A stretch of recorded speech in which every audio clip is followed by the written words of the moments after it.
My guest today is Batya Ungar-Sargon. She is the deputy opinion editor of Newsweek and the author of Bad News: How Woke Media is Undermining Democracy. You can find that book and all of the books discussed on this show by going to mightyheaton.com/featured. And I'll add that you are a listener-requested guest. I found out about you and was told to bring you on the program by listeners of the show, particularly on Patreon. So, and I'm delighted to have you here. I'm so honored.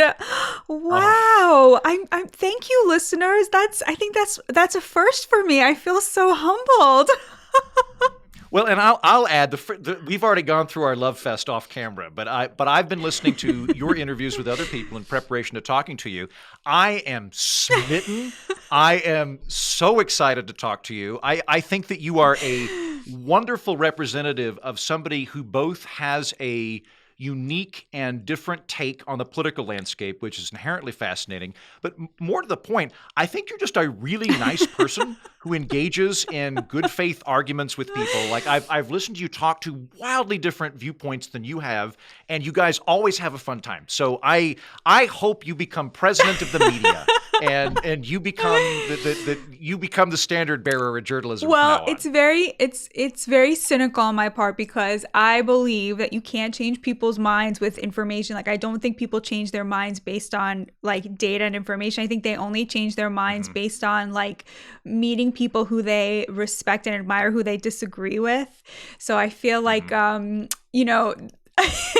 there's a cynical side to it too. I'm not saying like it's on purpose, but I'm just saying like I think it's so much more important to be nice than to be right. I'm with you, and I think it's way more effective. Like, one of the things that I talk to people, because I've been in political media for a while, one of the things I have to explain to people occasionally is no one is going to come around to your position if they also have to admit they're a blithering idiot. Totally. Like, if they go, you're right, I'm a moron. Like, they're not apt to do that. But if you're able to bring them on and like I imagine you're familiar with Peter Boghossian and his work. I think he's done some fantastic heavy lifting and just how to have good conversations with people. And it turns out being a dick and being condescending and holding people in contempt is not a great way to that bring doesn't them over to wherever you're work. at. You can't shame people into agreeing with you. What? Well, so on that note, I think one of the things that you're very good at is you're very good at both being in a elite position within American media by virtue of being a deputy editor at Newsweek, but not being condescending to people on a class basis. And I see a lot of that in the media. And in fact, you describe your book as a populist critique of American journalism. So what does that mean, and what inspired you to write it? What it means to me is that I feel that one of the biggest threats to America, to American stability, to American democracy is the gap between the elites and everybody else, the middle class, the working class, and just how, frankly, rich the elites have gotten, the intelligentsia has gotten over the last 20 years as America has moved into an economy that works like really, really well if you're in the knowledge industry and really, really poorly if you're the kind of person who moves things for a living or grows things for a living or makes things for a living or, does any of the things that we actually need to survive. The economy is working really badly for you. And, the whole COVID divide was about that. It was just about class. And I think that the media was very clearly on one side of that. And I think that's really bad. And that contempt for the working class, like so much of what passes for left-wing liberal politics today is just like hatred of the poor, hatred of the working class, contempt for their values, contempt for their viewpoints, the things that they care about. And I think that's gross. I largely agree with you in your analysis of that. Like, I was really pleased to see in the book that you were quoting Musa Al-Gharbi, who I'm a big fan of. He's amazing. He's really, such really a smart genius. Guy. Oh my God. He's great. And he does all this great lifting or all this great quantitative analysis of these things. And like one of the things in your book, I don't think it was Musa. I think it was a grad student named Goldberg you were relying on. But you brought up kind of the relative income level of people based on the news that they're listening Yeah. to. Now, typically, the way that we portray all of this stuff in the media is we talk about how conservatives are so conservative and liberals are so liberal, and you were approaching it from a class perspective and ranking it kind of from NPR all the way down. And like, what did you find in terms? Was it just completely equal, and it was just the opinions that differed, or did it have any type of socioeconomic differences going on? Well, NPR was definitely at the top, up there with, the New York Times, The Economist, CNN. All of the liberal outlets were at the top of the income and education scale. And at the bottom was, talk radio, the kind of thing that you can listen to if your job is to do with your hands, right? If you are a mechanic, if you are a long haul trucker, if you are a builder, if you are a contractor, people who work with their hands, they have time to listen, and what they listen to is talk radio, and what they watch is Fox News. And that to me was like the first sign that the divide, we act like we have this deep political divide in America, or that we have a racial divide in America. We don't. We have a class divide. Increasingly, it is class that is determining what side of the spectrum you're going to be on, and the media is following suit. So what used to be considered liberal media today is really media catering to liberal, yes, but coastal economic elites, highly overeducated people with these fancy degrees. And if you look at the conservative media, increasingly the people who are listening to that and watching to that are people at the bottom end of the economic and class spectrum who don't have that college degree. I think you're right about that, and I think all of the data backs you up. I read a story here a couple of years ago that went through, and it compared how often, like what forms of culture the New Yorker and the New York Times talk about regularly versus what's actually consumed in the United States. So like Game of Thrones at the time was top of the list, followed by The Handmaid's Tale, followed by 2 or 3 other things. Then you look at the actual data, it's like, no, most Americans really like 2.5 Men and NCIS Miami. Like those are the top ones, but they're never mentioned in there. Exactly. There's this clear cultural divide between the two. And then when you get into the polling data, ideologically, it doesn't really stack up to how the country's actually distributed. Like one of the stats that I found interesting in there was you point out that over the last 10 years, white liberals, which we're going to say track with class in yours and Garby's worldview, have increased skyrocketing opinions of how many racists they know. That when they ask, do you know a racist, it's shot up. Everybody's become more racist. When you ask black people and Hispanic people, it's gone down over the last 10, 15 years. And they would probably know better. No, it's ridiculous. It's like basically liberals redefined what the word racism meant in a way that gave them more political power, in a way that allowed them to like construe their political opponents and enemies as racist so that they could have more power, so they could make more money. I mean, they're literally lining their pockets with the proceeds of this redefinition of what counts as racism. For example, it's now considered racist by progressives to believe we should have a national border or that we should police the national border. This is not a view shared by Black Americans who think that there should be a lot less immigration in America because they have actually paid the price for it literally in wages lost to illegal immigrants. Meanwhile, it's highly overeducated liberal elites who are employing 50% of domestic workers who are working in their houses as nannies and as cooks and as cleaners and as gardeners, right? They are literally consuming the labor of illegal immigrants and then casting what is in their economic interest to have that kind of low wage labor, right? But under the table labor as some sort of moral virtue. That is the move that you see over and over again. You saw it with COVID, where like white liberals, overeducated people in knowledge industry jobs could easily work from home. That was a sign of economic privilege. And instead of saying, wow, we're so lucky to have this privilege, let's make sure to take care of all of the working class people whose labor we rely on who have to brave the plague, they turned their privilege into a sign of virtue. And anybody who sort of said, hey, maybe we shouldn't be destroying like the entire small business community, hey, maybe children should be in school, was cast as like a grandma killer or a moral pervert because they were exposing that this wasn't virtue at all. It was just economic privilege. And there was no one out there in that elite who said, you know what? I refuse to be that much higher than the people whose labor I am relying on. If they're out there, I'm going to be out there. You know, I'm going to refuse to allow myself to be in some ivory tower protected from the plague while relying on their labor and then demonizing them if they don't do exactly what I want. It was really, really disgusting. And you saw this over and over.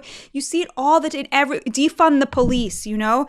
Who doesn't need the police? Rich white people living in really expensive neighborhoods where nobody poor ever dreams of even walking. They don't need the police. And instead of being like, look, we have this economic privilege. We're so rich. We don't need the police. They said, defund the police. And if you don't agree with me, you're a racist, even though 81% of Black Americans didn't agree with them, right? That move of taking the signifiers of their economic privilege and then turning them into virtue and using it as a cudgel to beat people who are poor, you know, using it as a cudgel to beat up the poor, that's liberal culture today. Yeah, I am increasingly irritated with virtue signaling, and it's not that I'm anti-liberal. I share I would be defined as a classical liberal. I share lots of overlap with liberals, right? But the thing that really irritates me is people who want to get moral credit for doing nothing other than putting a hashtag on their Twitter bio. Like I feel very strongly that like if you can afford a Netflix subscription and you don't donate money to a charity or volunteer someplace, you're kind of a worthless person. But I think there's a lot of people that are like, no, but I know all the right pronouns and I know all these things. And I'm like, well, that's very convenient that it didn't require you to give any money or time to arrive at that. Okay, so having established that there's this great correlation with the managerial class, as Musa would call it, or the upper class, or however you want to define this, and kind of white woke liberals. How did we get there? Is this a moneyed conspiracy? No. Is this just a subconscious guilt trip people are on? Is it what happened? I think what happened is that I mean, okay, I'm a Marxist, so to me it comes down to economics and class, and I think that. Wait, hold on, we gotta drop the mic real quick because a bunch of people were thinking I brought out a conservative, but I didn't. See, I told you she's an out of the box thinker. She's a Marxist. You didn't see that coming. Please continue, Batya. It's funny how they if you talk about class, they call you a conservative. Like Marx must be turning over in his grave, you know? Like it's like I don't think it's an insult to be a conservative, but I don't feel like a conservative. But if liberals want to, this is their new thing. The left will call you a conservative if you talk about class, and I'm like, you're just ceding the ground to your opponents, right? Like you're just saying, okay, we give up. We don't care about class anymore. We're not the side who cares about inequality anymore. You're right. You have that, conservatives. It's like, why would you say that? How did this happen? I think starting with the Clinton administration, the Democrats bought into a lot of the sort of Reagan Republican free market nonsense, trickle down nonsense. They started to interpret the economy through the lens of trade instead of through the lens of labor, which has always been how elites and rich people think about the economy because they have money to spend and they need stuff to spend it on, right? So to them, the economy is about free trade and getting cheap products and cheap iPhones that they could spend their money on, right? And travel and whatnot. To the working class, the economy has always been about jobs, good jobs, jobs that give you dignity. And that used to be how the Democrats saw it. The Democrats used to be on the side of limiting trade and limiting immigration. They were the close the border, protect the working class side. In fact, Bernie Sanders. Yeah, what I was about to say, Bernie Sanders, wasn't he an I don't want to say anti-immigrant in the racist sense, but he was for restricting labor coming in from other countries because he saw it as competing with domestic in 2015, labor. Ezra Klein said to him, shouldn't we have open borders to protect, oh God, Batya, don't do your Bernie impression. Don't do your Bernie impression. Don't do it. No, she's going to do it. We're going to do dueling Bernie impressions. I'm really good at this. Go for it. I'll say... Ezra, the Koch brothers want to have open, porous borders because that's cheap labor. Ezra, we're not going to do that. My good friends Ben and Jerry have Americans in Vermont that make that ice cream for you and me. We don't want to make that too cheap. We want to help the American worker. Ezra, that's just how I feel. That is exactly right. That is exact. That Thank was you. very good. I love that. Good. Now Thank I you. don't have to do it. So so that was the Democrat side, and then starting with the Clinton era, they kind of sort of had this unspoken agreement where they started becoming the open border side. They started seeing the economy in terms of trade. They shipped all of these jobs overseas with NAFTA and all of these trade agreements. There were two things that people who voted for Trump, the reasons they gave. It wasn't that they were racist. It was NAFTA and the deaths of despair that followed it. These disastrous trade deals where we took, the working class jobs, good working class American jobs that give you upward mobility, and we shipped them off to China to build China's middle class. And I think that was sort of the beginning of the shift to where, they were very explicit. They said, look, we'll ship all of the working class jobs off to China and we'll teach everybody how to code. Like everyone will be in the knowledge industry.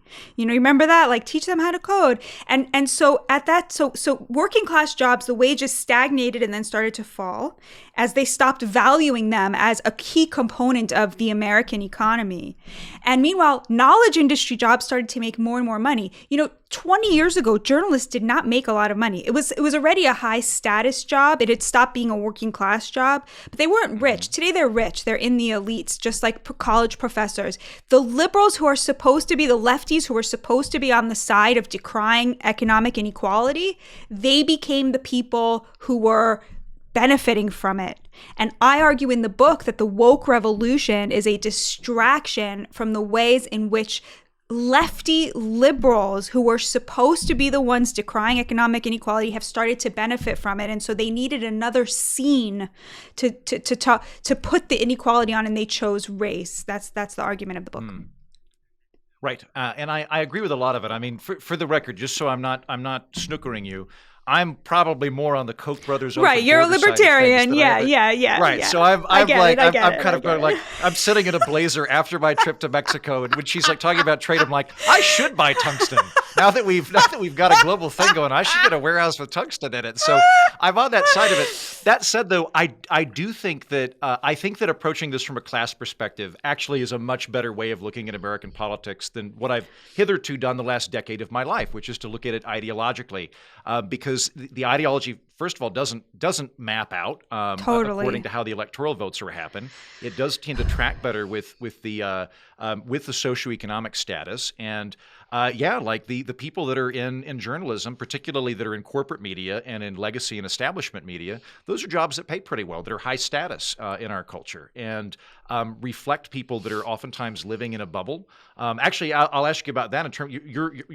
I am nominally a journalist, but you are definitely a journalist with a capital. I'm like a journalist after a couple of beers if you turn your head and squint. I'm like, I can kind of slip in the back. You're a real journalist. You're a proper journalist. So noting that, how ideologically and geographically homogenous is the field of journalism at this point compared to where it was 30 years ago? Very, very, very. I think something like 75% of journalism jobs are on the coasts.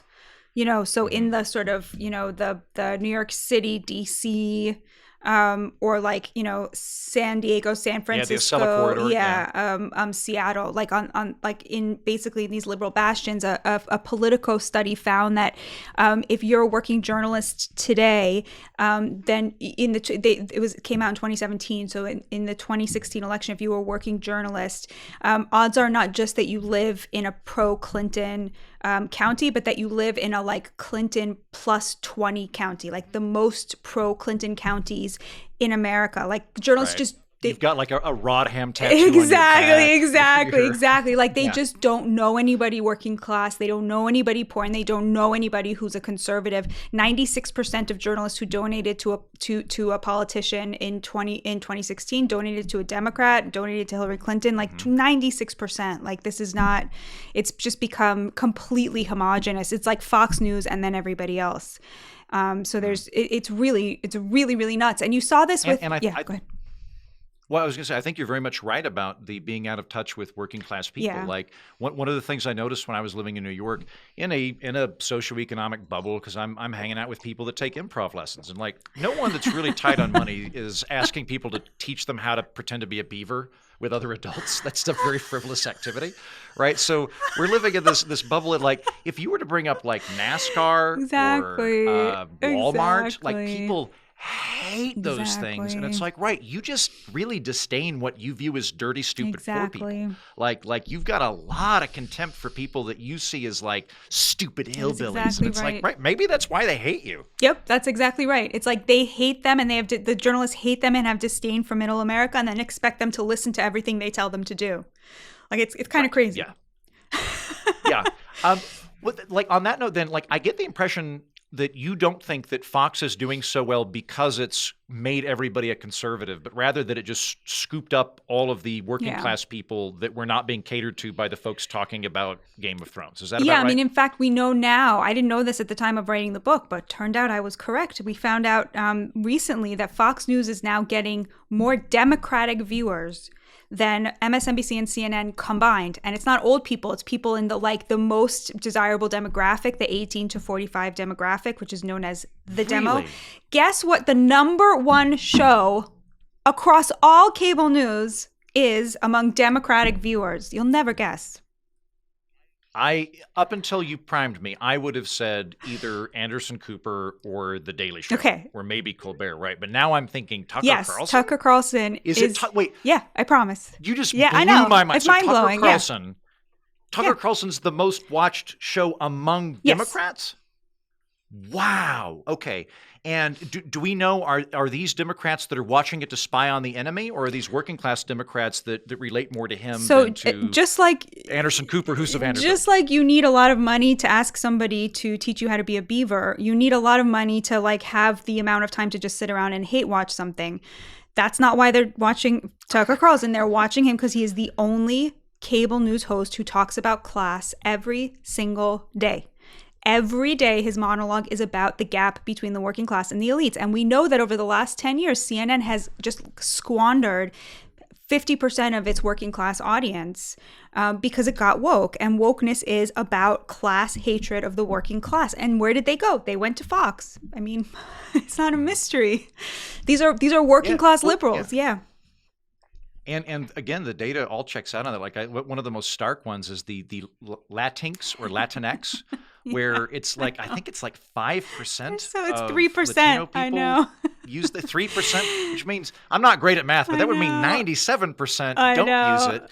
And it's I where is it? know. Because it's this kind of virtue signaling. It's white people that are really hyper educated coming in and doing that. My dad's from England, and in England people have accents which will tell you within 20-30 miles where they were born and basically how much money their father makes. You can make it an educated guess about this. So we don't have accents in America to that degree. We have words like Latinx. Right. The job of the word Latinx is to show your class belonging, to show how fancy the university you went to is, and it's the conformity is just so crazy. You see every day they have their new issue. I was thinking it's kind of okay, so when I used to go to the gym, I work out at home now, but I used to go to the gym and I would go there and I would do the Stairmaster, okay? And the Stairmaster is the worst. I would get off it and somebody would look, they once said to me, wow, did Hitler design that machine? You really looked like you were suffering up there. It's really horrible machine, but it works really well. Okay. All right. You burn a lot of calories. So, but I would walk to get to the Stairmaster. I promise I'm getting to a point here, but I would walk past the group exercise room, okay? And there would be all of these women in there and they would be doing Zumba. Do you know what Zumba is? Zumba is an exercise, but it's a dance. It's they look like they're sashaying, okay? So all these ladies would be in there sashaying and they would have these big smiles on their face. They look like they were really having a good time. And I would be like, Batya, get in there. Do the Zumba. Smile. You don't have to suffer on the Hitler machine. Get in there. And I would reach for the door. And this happened multiple times. Just as I would reach for the door, all of the women who were sashaying to the left, suddenly there was some internal, I don't know, I didn't hear anybody say anything, but suddenly they all knew now we're sashaying to the right. And I would be all I could picture is Batya roadkill. I would have been totally just 30 women march sashaying right over me. And I feel I look at social media now and it's exactly like that Zumba class where it's Today we're all doing Black Lives Matter. Now we're all doing stay home, slow the spread, or you're a grandma killer. Now we're up on Ukraine, Russian imperialism. You know, it's like every day but it's the uniformity is so scary. Like, I have a liberal friend. All she talks about now is Russian imperialism. I was like, you never thought about this before in your life, and now it's your number one issue. Like, how does that happen? That like uniformity, it's about class interests. It's about knowing that like somebody is setting that agenda and people understand that there's like an existential threat to their class position. If they go in there and try to say, hey guys, you know, the Azov battalion is actually made up of neo-Nazis. You're going to be Zumba roadkill. You know what I mean? Like, you're going to get blocked from Twitter and Facebook. You're going to, you know, if you say, hey, you know, it turns out cloth masks don't really work. Zumba roadkill. You know what I mean? Like, forget about it. You're done. You're done in this industry. Well, so to go back then, to what extent is the kind of moral preening over woke issues a corporate gimmick versus a sea change in how news media operates versus just sort of mass moral panic? So it was the perfect confluence of a number of things. The first thing was for sure the class of journalists. So journalism used to be this working class trade to where, like, you know. Yeah, you were like a chain smoker and you drink cheap whiskey at your desk and you die at 50 and like you didn't have 401k. Exactly. And you live next door to a lineman and you live next door to a plumber, and that's who you were answerable to. You lived in working class communities, and on the weekends you would go to church with other working class people, and they would be like, did you hold the power accountable? You know, they were the little guy representing other little guys outside of power looking in.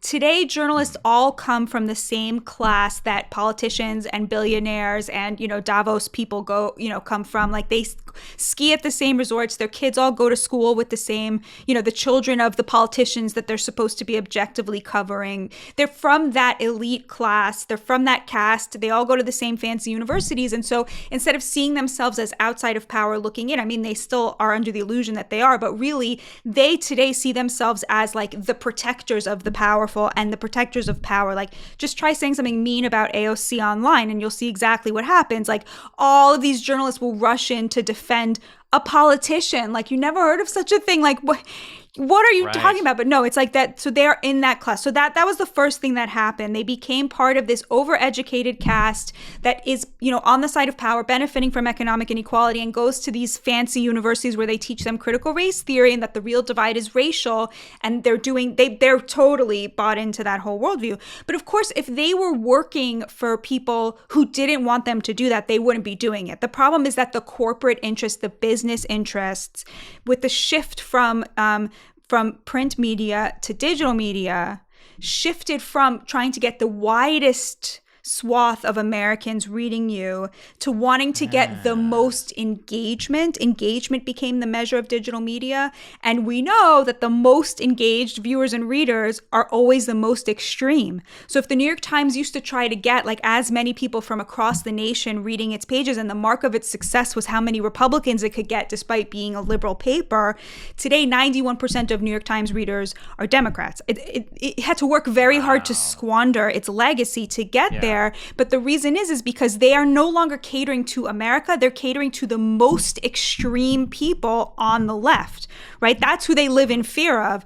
And that's the corporate strategy. That's the business rationale. It's the profit motive, because the more engaged the readers are, the more, the more data you can call from them, and the more the ads are worth. And so now they're catering to, like, you know, everybody in liberal media wants the same, you know, 8, 9, 10 million progressives. And that's it. That's the only readers that they want, is those rich progressives. So that's why all of these outlets that used to be different, they're now exactly the same. New York Times, Washington Post, The Atlantic, The New Republic, CNN, MSNBC, these each used to have their own, you know, focus, trying to get the broadest thing. And now they're all trying to get the same teeny tiny little progressive elite, because digital media is measuring success in terms of that engagement. Great. So if I'm following you correctly, so if we go back 50 years ago to when journalists were the chain smokers that died at 50, the model was, we're trying to sell as many newspapers as we can. And we're going to have subscription, but we're also going to have advertisements because there's no Craigslist. And so we just want to have a massive circulation, which means that we need to have a fairly broad-based appeal. And then we switch over from that model to a subscription level. And I hadn't thought about this until reading your book, but we also, in the same way that Facebook can drill down on all sorts of things about you. For example, I am inundated with advertisements for Suits and occasionally erectile dysfunction medication, which I don't think I need, but apparently I come off to the powers that be as a very well-dressed guy who's Listen, if Facebook says it's true, who are you to... Yeah, man. I'm going to cancel tonight's date till I get some of that. But anyway, it knows that I'm going to get Suits, right? Like it knows that I'll oh man, that window pane blazer with my tungsten sales, I could buy that. So in the same way, they can go, well, we want to target affluent people because we're going to sell more advertising to somebody that's selling Rolex is going to purchase more expensive advertising for us because it's a targeted demographic that we can provide them than if we're selling donuts or something. And so we have if I'm following you, we also have a profit incentive to try and get the affluent people who are the managerial class that has vanity degrees and lives in these 7 cities and works at the top of buildings. Is that about right? Yeah, that's exactly right. And the New York Times actually figured this out like at the turn of the century, like 150 years ago or whatever. Like they've always understood that the key to selling higher class ads is having a principle of exclusion, like making it clear through the content who you're appealing to, who you're writing for. The thing that happened that shifted at the Times was, the elites that they've always catered to and always been a reflection of used to feel that it was like super lame and parochial to read a paper that only other Democrats read. That was considered to be beneath the dignity of the elites until very recently. That shifted with the digital media shift. And now the New York Times runs, not just on ads, but on subscriptions mostly, to where they explicitly tell their journalists, we want the readers to feel that they have a two-way street with you, that they are helping drive and direct the news coverage. The New York Times very explicitly edits itself to suit Twitter, and it doesn't deny that. I mean, that was like a very conscious decision that was made to most leverage digital properties, essentially. So, okay, I'm with you on all of this. However, if my friends that are pretending to be beavers that I hung out with in New York, that are very, very liberal and have the Rodham tattoo and all of that, were to listen to this, they would be agog and would say, no, I'm on the side of the little guy. I'm a liberal Democrat. I'm all about hashtag resistance. It seems to me there's been an incredible, I don't know what to call it, inversion, delusion. Why then do so many people that are so emphatically liberal see themselves as the little guy fighting the powers that be if they are, in fact, at the top of that pyramid and trying to squelch the people that listen to NASCAR? I mean, that's a really good question. I'm not a psychologist, so I don't really understand. I used to be woke, and I trust me, I ask myself all the time, go back into that headspace. Like, how did you think that? Like, how was it possible that you were thinking that when all of the evidence seems to suggest the opposite? And honestly, I think if I knew the answer to that, I'd be very rich. Like I don't really know how it works. I believe that they truly think that they are good people. But I also think it is 100% obvious at this point that they are benefiting from economic inequality. They are so much richer than the NASCAR guy, and yet they use racism as a cudgel to beat him up, even though like there's no evidence that exists anymore, and even in those communities. I'll give you an example just to sort of put a point on your very good question and why it's so hard for me to answer it. Do you remember when Congresswoman Alexandria Ocasio-Cortez went to the Met Gala in that dress, and she had "Tax the Rich" written on the back? And I said, like, at the time, if she had done that before I wrote my book, I wouldn't have had to write my book, because it was such a perfect encapsulation of this kind of like woke virtue signaling that is actually her ticket of entree into the elites, but masquerading as some sort of... She's at the Met Gala. Exactly. It's not just that she's at the Met Gala. It's that she is at the Met Gala because she's the tax the rich girl. Like, that is her ticket of entree into the elites. They love paying high taxes. They love that. That's like...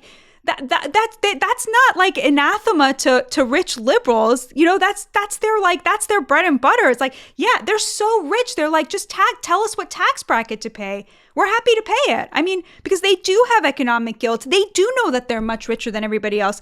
So she goes with this slogan that is essentially like the very thing the rich liberals most want to hear, right? Which is, you get to be the Met Gala, just pay a little bit more in taxes, right? That is literally their entire worldview. It's like, we can be rich because we're paying for it, right? So she goes with this slogan that is literally the embodiment of like liberalism's hypocrisies today, but she's acting like this is some sort of revolutionary act, right?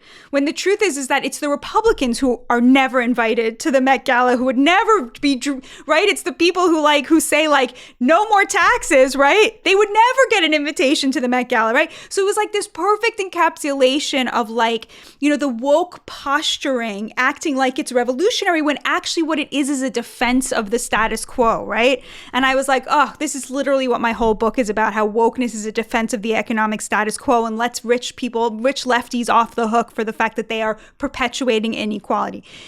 Then the next day, a video came out that was filmed by Vogue that had followed her around the day of the Met Gala, interviewing her while she was getting made up and dressed and having her hair done and like getting ready to go. And then while she was at the Met Gala and after.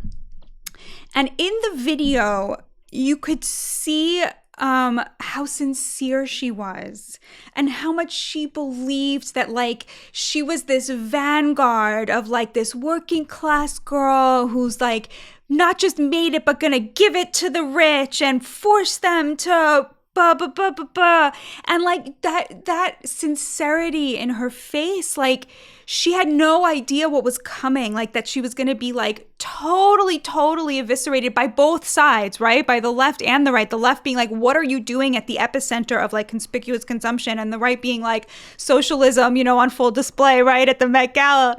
But that moment to me, like watching that video come out after she had already taken all the flack and seeing how sincere she was, like it broke my heart a little bit because I was like, this is so hypocritical, but at the same time, she so clearly believes it. And like just that, I'm just pointing out what you're pointing out, which is like, they really believe that they're the good guys, even though they're really not. Oh, yeah. For sure. Oh no, I definitely think, I definitely think that they are not consciously saying, I am going to lie about all of this in order to maintain my status. I think that they're real, but there is a lot of weird cognitive dissonance. Like something I'll periodically point out, like particularly with the kind of like I'm the little guy resistance thing, hashtag resistance. Yeah. I'm like, okay, if you're a liberal Democrat, you guys you've got Hollywood, academia, the House of Representatives, the Senate, the presidency, and about 60% of Wall Street. Conservatives have country music and organized religion. That's it. So, like, who are you fighting against? Like, you are running the show. Oh gang. my God, it's so true. But I don't want to. I want to clarify something too, though, because when you say that they're in favor of taxing the rich, that would seem to militate against your thesis that it's a class trying to protect itself. But if I'm understanding you correctly, you're saying they're protecting the status quo, and the taxes are basically like an indulgence that allows them to profit from it guilt-free. Yeah, what they want is for there to be no independent working class. They want the working class to be living on their beneficence, like on welfare. Like they push universal basic income, right? They want all the working class to be paid off $2,000-$3,000 a month to not work. And essentially what that is an indulgence for their elite status, right? It's like saying as long as I can fly first class, why don't let coach be free? It should be free to fly and coach. That's essentially AOC. Like that's essentially like the leftism today is like, yeah, sure, pay them all off, pay them all $2,000-$3,000 a month. That no working class person wants that. They want jobs that give them dignity. I was talking to a big union boss the other day, and he was saying to me, all of his members are opposed to paid leave. I was shocked. I said, what? Really? Yeah, exactly. I was like, that's why are they opposed to paid leave? He said, they don't want to be paid for a minute of work that they didn't do. They want to be paid for every minute that they did and paid well. But if they don't show up, they don't want to get paid. That's the working class mentality, autonomy, independence, good pay for good work. Like, they don't believe in handouts. They don't want to be living at the beneficence of AOC, you know? They want to be living on the proceeds of their own work. And that view is not represented on either side. The right believes in stuff you probably believe in, you know, trickle down crap and all of this stuff. And the left believes in expanded welfare state. I have a big poster on my wall that says trickle down crap, exclamation mark. And I get up every morning and salute it. Light up a cigar and wink at Reagan.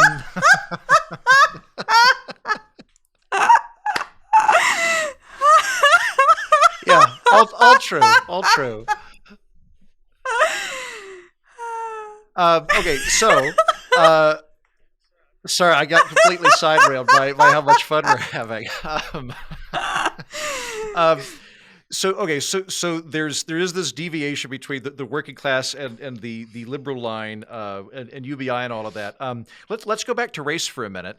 One of the things you point out in the book is that the reference to white supremacy, racism, systemic racism, and chattel slavery sort of skyrockets around like maybe 2012. Is that just in sync with the subscription model? Is it all 100%, economically motivated? 100%. It's not just subscriptions, but it's also Google search. Okay, so when journalists are now looking to commission pieces, looking to optimize them for search, what we want is to make sure that when people type into a Google search a question, our stories come up. You get a ton of traffic that way. And there's like tricks to the trade, like everybody knows them. Like if you take a Vox article, for example, that thing where they formatted the explainer with questions in bold, that's literally designed to pick up Google search traffic, because they're trying to get into the article the very question that people would type in, right? Like, you know, what is the Israeli-Palestinian conflict, right? Like, and suddenly their story goes up to the top of the thing, and then right? So stuff like that. So the New York Times editors no doubt noticed that the more articles they wrote about white supremacy, the more Americans were like, is America still a white supremacy? That's weird, because I used to have this racist uncle, and now he's telling me he supports Black Lives Matter, right? Like, it doesn't really jive with what I know. Is America still white supremacy, right? Like, suddenly, so there was just a total feedback loop between legacy media companies trying to optimize themselves for digital media, and then their white liberal elites who were going through this metamorphosis, like you described, to where they were becoming much more radical and academic in their thinking about race, starting to see America as a white supremacy, starting to see every American as a racist, even though like the vast majority of Americans are no longer racist. And so it was that sort of perfect storm again. Yeah, and on that note, I mean, like the data is pretty good that we're a lot less racist than we were. Like there has been marked improvement in that regard. I've brought this up on the show previously, but there was a 2008 Washington Post poll that was international, and it asked a bunch of different countries, would you be bothered by someone of another race moving in next door to you or your neighborhood? And America knocked it out of the goddamn park. Like 98%, I don't remember, it was a very high number, were like offended you would even ask them. Of like, of course I would be fine with that. Like Americans were bothered by partisanship and religion, but we weren't bothered by race. And we were doing way better than like France and Germany and all these other countries. Like we have made great leaps forward in that. But it maintains this persistent thing. To what extent do you think systemic racism is a problem versus a hyped up buzzword we use to sell Vox articles? Okay, so I don't believe America is a white supremacy anymore. I think there are many minorities that we treat extremely well, like Jews. I'm one of them. Asian Americans, even immigrants from African countries have amazing fortunes here in America. Their fortunes have risen. We're very good at treating many types of people very equally and very fairly and very justly. I do believe that there are 4 areas remaining where we struggle to ensure specifically the descendants of slaves a fair shot at the American dream. It's specifically Black Americans who are descended from slavery. So I don't think the problem is not whiteness. The problem is not like every white person. The problem is there are 4 areas where the state is still involved, I believe, directly or indirectly in limiting the ability of Black Americans to have equality before the law and to pursue the American dream. And so that's kind of my view on that. I don't know if it's systemic, because I think we could easily fix all of them. To me, systemic means you can't fix it or change it. And I think that's why they moved the goalpost on the left left, exactly like you said. So like used to be Americans, if you polled them, you said, how would you feel about a family member marrying someone of another race? They would be like, oh, I feel terrible about it. Now like the 96% of Americans are like, oh, obviously I would have no problem with that. Instead of being like, oh my God, we stopped being racist, they're like, oh, well now the real racism is the unconscious racism, it's the systemic racism. America's DNA is white supremacy, Of course you can't change your DNA, right? So it's just a way of saying like we're forever in this problem, and I don't believe any of that. And a problem that we can't really fix, exactly, or that is sort of eschatological in terms of, exactly. well, we'll fix it when all of us come to terms with something unquantifiable about our deep inner guilt. One of my friends postulates that we are in what he calls a purity spiral, and that basically we have less and less things to be freaked out about and to be horrified by, and that the tighter that spiral gets, the more loud we get to compensate, and so that we're kind of we've done a lot of the heavy lifting on race, like ending slavery was a big part. Like that was pretty good. Glad we did that. The Civil Rights Act was pretty good. Yeah, like we're and like there's stuff to do. Like I won't go off on my thing, but like I think zoning laws are really racist, and I would scrap a lot of zoning laws. So there's stuff we can do, right? But all the same though, that like the really deep set, like I just think that other people's inferior to me, that is for the most part been obliviated. And that kind of absent that, if your political orientation is one of emotional crusading, you can't really go, we did it, yay! You have to find a new dragon to go fight. I mean, I think if it was in their economic interest to say we did it, yay, they would. Like, I think so. I believe them that they think they're on the side of the little guy. I believe them that they think that this is the right side of history. But at the same time, I think they wouldn't be making such a grave category error if if they weren't literally lining their pockets with the proceeds.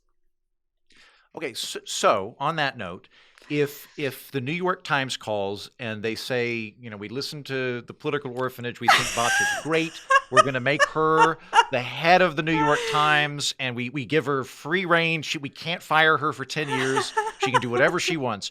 What would you do to reorient how the New York Times is reporting on things? Like, would you require all the reporters to go live in coal mines for a couple of weeks, or how would you try and change it? So first, I would say thank you to my God, who is very zealous and very demanding, and I would feel that I had probably done something, he was approving of my message if he made such a great thing happen. After praying, I think I would say, first of all, no tweeting. I would not allow any reporters or journalists to be on Twitter. Wow. Because I think it has a really corrosive effect. I would definitely take half of the journalists who are on the racial justice beat and put them on the issues that I think really need attention that they don't pay attention to at all, those 4 issues I mentioned. And then I would also send them out into the heartland. I would hire working class people who don't have a college degree to be journalists. I would hire from within minority communities, but not the one, Hispanic kid from the Bronx who made it to Harvard. I would go to the Bronx and pull kids out of high school and teach them, on the job how to be journalists and how to do the work.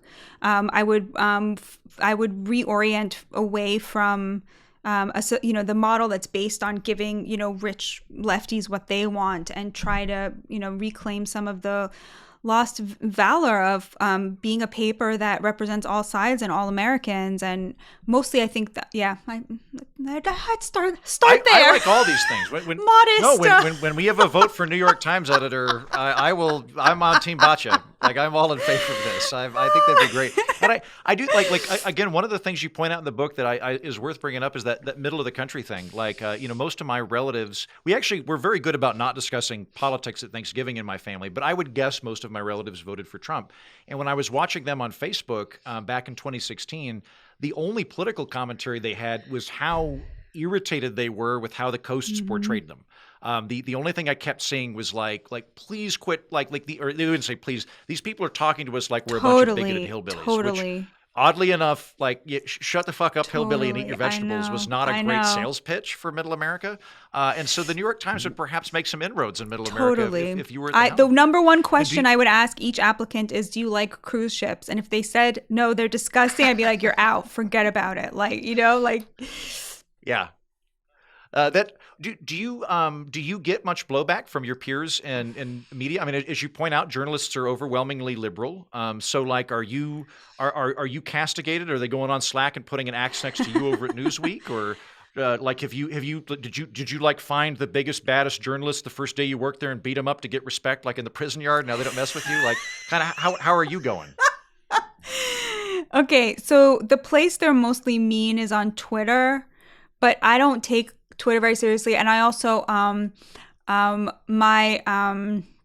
the bartender at my local watering hole, who I'm very close with, he once said to me that he of course is a Trump voter because he's working class and older, but he didn't like Trump because he felt that he was undignified. And he once said to me, Batya, a leader rises above.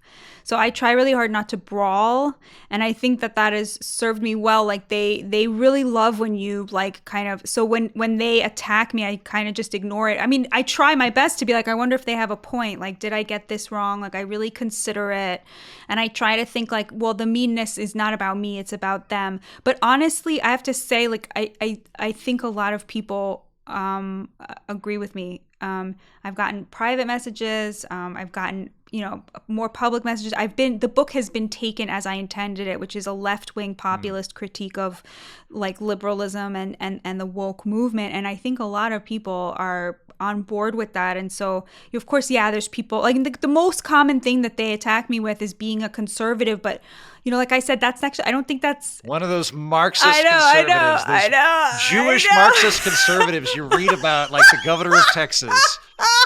Moshe Redbenstern, who's always pushing Marxism. Yeah, that sounds right. Right, exactly. Like, I don't identify with that. And also, I don't think it's an insult. Like, they used to call me racist, and that was really painful, like, 3 years ago when I first started, like, realizing this stuff.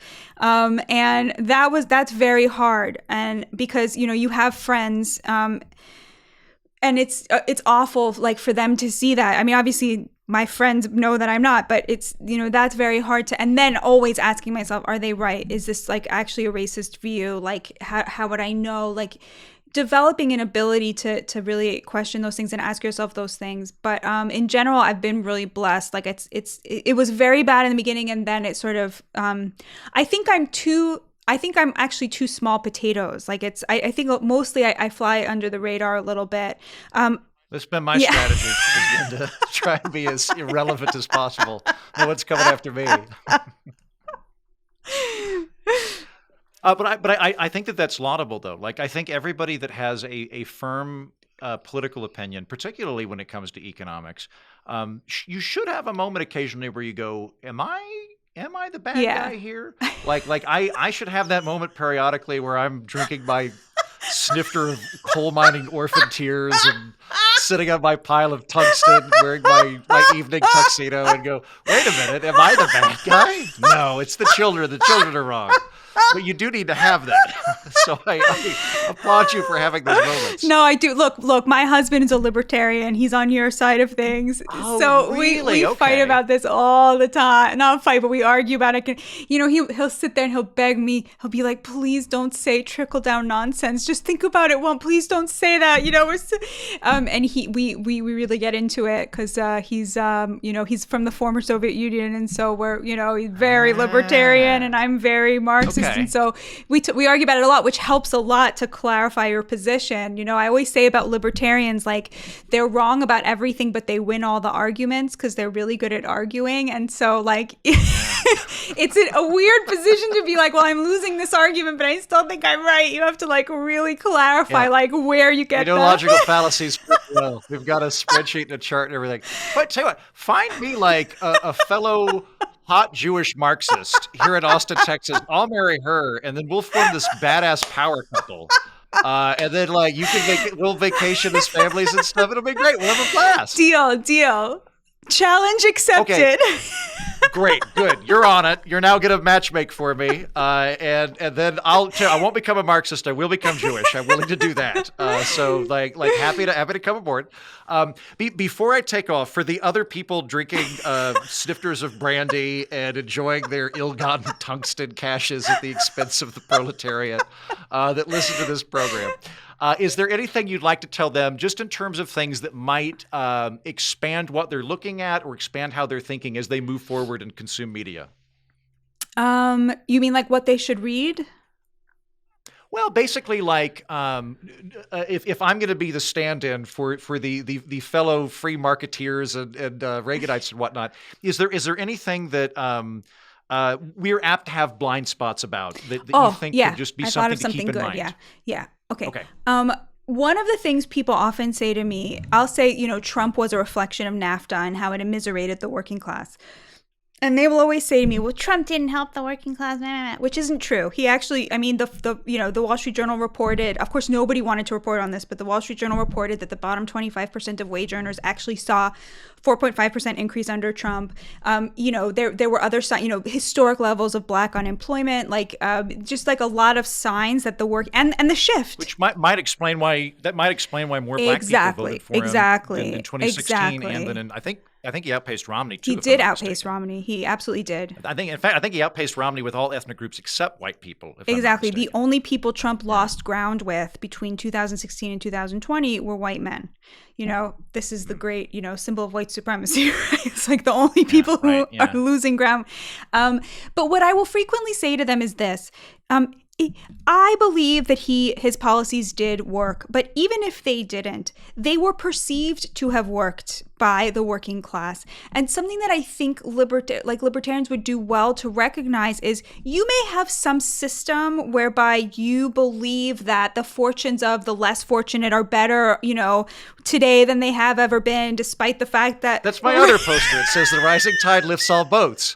It says in my bathroom. I look at that every day too. Yeah, rising tide lifts all boats. Yeah. So exactly. So the by the way, I believe that too. I think that part of Trump's very good economic policy was lowering the corporate tax rate. I totally support that. Just like Sweden. Like I think that that's really important. I think you want to be a job creator. So I'm totally on board with that. But I would say, as important is the fact that the working class perceived him to be on their side, and that created instability because the elites couldn't stand it. But it is very important that the working class feels that they were in a downward spiral, that the deaths of despair are plaguing those communities at the margins because so many, of the working class do not see a future for themselves in this country where they have dignity. And, at the end of the day, seeing the economy from the perspective of jobs and labor, not just through the perspective of trade, the stability of a democracy really relies on a unifying sense of the body politic.